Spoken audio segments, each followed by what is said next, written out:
ಎಲ್ಲರಿಗೂ ವಂದನೆಗಳು.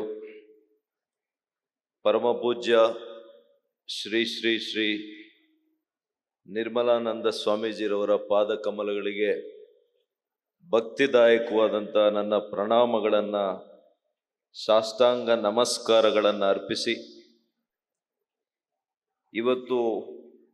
ಇವತ್ತಿಗೆ ಅವರು BGS ಆದಿಚುಂಚನಗಿರಿ ಮಠದ ಪೀಠಾಧಿಪತಿಗಳಾಗಿ 12 ವರ್ಷಗಳು ಇವತ್ತು ಆಗ್ತದೆ. ಅಂತ ಶುಭ ದಿನದಂದು ಇವತ್ತು ಈ ಕಾರ್ಯಕ್ರಮವನ್ನು ಹಮ್ಮಿಕೊಂಡಿರುವಂಥದ್ದು. ಇದಕ್ಕೆ ವಿಶೇಷವಾಗಿ ವಿಜ್ಞಾತಂ ಒಂದು ಉತ್ಸವ. ಈಗಾಗಲೇ ಸಹೋದರ ಶರತ್ ಬಚ್ಚೇಗೌಡರು ಹೇಳಿದಾಗೆ ಇವತ್ತು ಧರ್ಮ ಮತ್ತು ಜ್ಞಾನ, ವಿಜ್ಞಾನ ಮತ್ತು ಅಧ್ಯಾತ್ಮ ಇವೆರಡೂ ಕೂಡ ಸಮ್ಮಿಲನದ ಒಂದು ಕಾರ್ಯಕ್ರಮವನ್ನು ಇವತ್ತು ಆಯೋಜನೆ ಮಾಡಿದ್ದಾರೆ.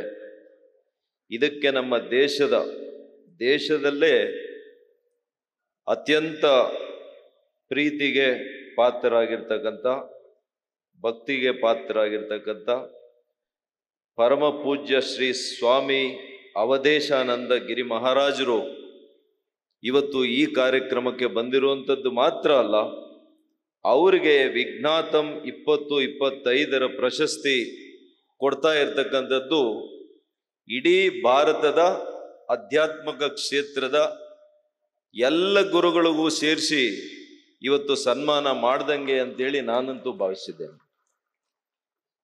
ಹಾಗಾಗಿ ಅದೇ ರೀತಿ ವೇದಿಕೆಯಲ್ಲಿ ಆಸೀನರಾಗಿರ್ತಕ್ಕಂಥ ಪರಮ ಪೂಜ್ಯ ಸ್ವಾಮಿ ಪರಮಾತ್ಮಾನಂದ ಸರಸ್ವತಿಜಿಯವರೇ, ಪರಮ ಪೂಜ್ಯ ಸ್ವಾಮಿ ಮುಕ್ತಿದಾನಂದಜಿ ಮಹಾರಾಜರವರೇ, ನಮ್ಮ ಹಿರಿಯರು, ವಿರೋಧ ಪಕ್ಷದ ನಾಯಕರು, ನನ್ನ ಆತ್ಮೀಯರು ಆಗಿರ್ತಕ್ಕಂಥ ಶ್ರೀ R ಅಶೋಕ್ರವರೇ, ಹೊಸಕೋಟೆ ಕ್ಷೇತ್ರದ ಮಾನ್ಯ ಶಾಸಕರು, ಕ್ಯೂನಿಕ್ಸ್ ಸಂಸ್ಥೆಯ ಅಧ್ಯಕ್ಷರು ಆಗಿರ್ತಕ್ಕಂಥ ಶ್ರೀ ಶರತ್ ಬಚ್ಚೇಗೌಡ್ರೆ, ಅದೇ ರೀತಿ ವೇದಿಕೆ ಮೇಲೆ ಉಪಸ್ಥಿತರಿರ್ತಕ್ಕಂಥ ಶ್ರೀ ಪ್ರಸನ್ನನಾಥ ಸ್ವಾಮೀಜಿಯವರೇ, ಶೇಖರನಾಥ ಸ್ವಾಮೀಜಿರವರೇ, ಎಲ್ಲ ಸಂತರೇ, ಮುಂಭಾಗದಲ್ಲಿ ಈ ಕಾರ್ಯಕ್ರಮಕ್ಕೆ ಬಂದಿರತಕ್ಕಂಥ ಎಲ್ಲ ಶ್ರೀಮಠದ ಭಕ್ತಾದಿಗಳೇ, ಮಾಧ್ಯಮ ಗೆಳೆಯರೇ, ನಿಜವಾಗಿಯೂ ಕೂಡ ಇದು ನಮ್ಮ ಈ ಜನ್ಮದ ಒಂದು ಸುಕೃತ. ಇದು ನಮಗೂ ಕೂಡ ಎಲ್ಲೋ ಒಂದು ಕಡೆ ಪುಣ್ಯ ಅಂತ ಕಾಣಿಸ್ತದೆ. ಈ ವೇದಿಕೆಯಲ್ಲಿ ಇಂತಹ ಮಹನೀಯರು, ಸಂತರ ಜೊತೆ ವೇದಿಕೆ ಹಂಚ್ಕೊಳ್ಳೋದೇ ನಮ್ಮ ಭಾಗದ ಪುಣ್ಯ ಅಂತ ನಾವೆಲ್ಲ ಕೂಡ ಇವತ್ತು ಭಾವಿಸ್ಕೊಳ್ಳೇಬೇಕಾಗ್ತದೆ.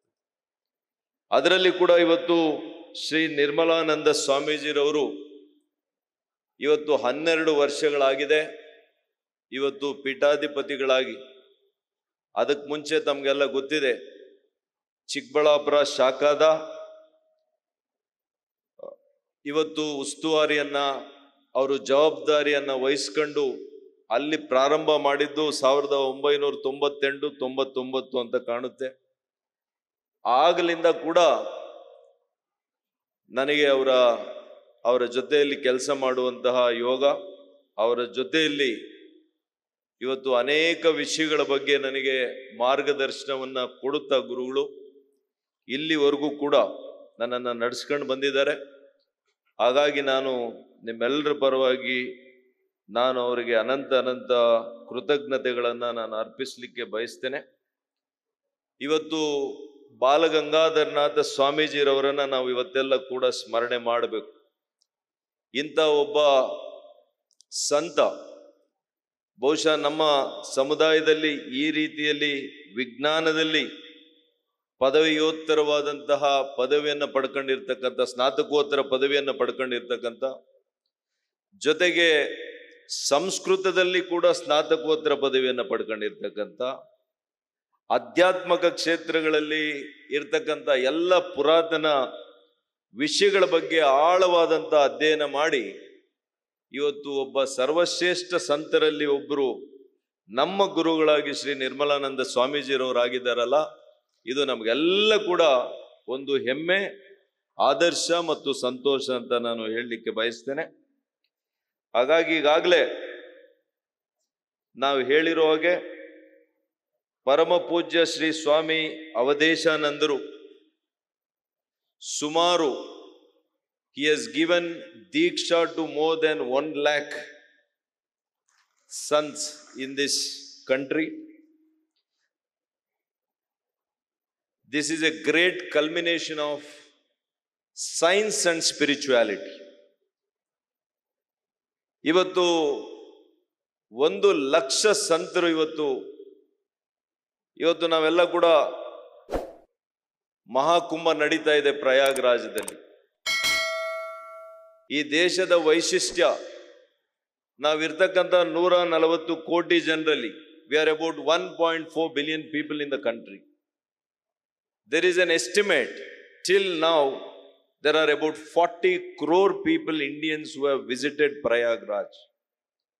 ಇಂಥ ಒಂದು ದೊಡ್ಡ, such a large congregation, I don't think so there is any other place in the world. ಇದು ಈ ದೇಶದ, ಈ ಮಣ್ಣಿನ ಶಕ್ತಿ ಅಂತ ನಾವೆಲ್ಲ ಕೂಡ ತಿಳ್ಕೋಬೇಕಾಗ್ತದೆ. ಇವತ್ತು ಮಾನ್ಯ ಗುರುಗಳು ಇವತ್ತು ಅಖಾಡಗಳು ಅಂತ ಹೇಳ್ತಾರೆ. ಇವರ ಅಖಾಡ ಬಹಳ ದೊಡ್ಡ ಅಖಾಡ, 1 ಲಕ್ಷ ಸಂತರಿರ್ತಕ್ಕಂಥ ಅಖಾಡ. ಇವತ್ತು ಶಂಕರಾಚಾರ್ಯರು 8ನೇ ಶತಮಾನದಲ್ಲಿ ಪ್ರಾರಂಭದಲ್ಲಿ ಹೇಳ್ತಾ ಇದ್ರು, ಕೇವಲ ಜ್ಞಾನದಿಂದ ಮಾತ್ರ ಈ ದೇಶವನ್ನ, ನಮ್ಮ ಧರ್ಮವನ್ನ ನಾವು ರಕ್ಷಣೆ ಮಾಡ್ಲಿಕ್ಕಾಗಲ್ಲ. ಹಾಗಾಗಿ ಶಾಸ್ತ್ರದ ಜೊತೆ ಶಸ್ತ್ರಗಳನ್ನ ಕೂಡ ಅಭ್ಯಾಸ ಮಾಡುವಂತ ಅಗತ್ಯ ಇದೆ ಅಂತೇಳಿ ಇವತ್ತು ನಾಗಾಗಳನ್ನ ಈ ರೀತಿಯಲ್ಲಿ ಅವರು ಶಾಸ್ತ್ರಗಳಲ್ಲೂ ಕೂಡ ಅವರು ಅಧ್ಯಯನವನ್ನು ಮಾಡ್ತಾರೆ. ಶಸ್ತ್ರಗಳನ್ನ ಹಿಡಿದು ಈ ದೇಶಕ್ಕೆ, ಈ ಧರ್ಮಕ್ಕೆ ಯಾವಾಗಾದ್ರೂ ಆಪತ್ತು ಬಂದಾಗ ಅಂತ ಸಂದರ್ಭದಲ್ಲಿ ಅವರು ಯುದ್ಧ ಮಾಡಿ ಈ ದೇಶವನ್ನ, ನಮ್ಮ ಧರ್ಮವನ್ನ ಉಳಿಸುವಂತ ಕೆಲಸ ನಾಗಾ ಸಾಧುಗಳು ಮಾಡಿದ್ದಾರೆ. ಅವ್ರ ಬಗ್ಗೆ ಅನೇಕ ಅಪಪ್ರಚಾರಗಳು ಕೆಲವು ಕಡೆ ಸಾಮಾಜಿಕ ಜಾಲತಾಣಗಳಲ್ಲಿ ಆಗಿದೆ. ಆ ಕಾರಣಕ್ಕೆ ನಾನು ಇವತ್ತು ನಿಮಗೆ ಹೇಳಲಿಕ್ಕೆ ಬಯಸ್ತೇನೆ.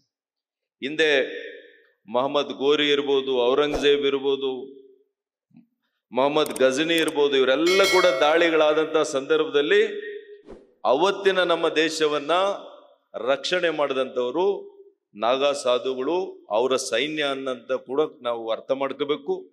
ನಮ್ಮ ಭಾರತ ದೇಶದ ಸ್ವಾತಂತ್ರ್ಯದಲ್ಲಿ ಕೂಡ ಅವರ ಪರಿಶ್ರಮ ಕೂಡ ಇದೆ ಅಂತೇಳಿ ನಾವೆಲ್ಲ ಕೂಡ ಅದನ್ನ ಸ್ಮರಣೆ ಮಾಡಬೇಕು. ಇವತ್ತು ನಮ್ಮ ಯುವಕರಿಗೆ ವಿಜ್ಞಾನ ಬಹಳ ಮುಖ್ಯ. ಲೇಟೆಸ್ಟ್ ಹಾಗೂ ಇಂಟ್ರೆಸ್ಟಿಂಗ್ ಸುದ್ದಿಗಳಿಗಾಗಿ ಬಾಸ್ ಟಿವಿ ಕನ್ನಡ ಚಾನೆಲ್ನ ಸಬ್ಸ್ಕ್ರೈಬ್ ಮಾಡಿ, ಹಾಗೆಯೇ ಬೆಲ್ ಐಕಾನ್ ಪ್ರೆಸ್ ಮಾಡಿ. ಇದರ ಜೊತೆಗೆ ಫೇಸ್ಬುಕ್, ಇನ್ಸ್ಟಾಗ್ರಾಮ್, ಎಕ್ಸ್ ನಲ್ಲೂ ಮಿಸ್ ಮಾಡದೆ ಫಾಲೋ ಮಾಡಿ.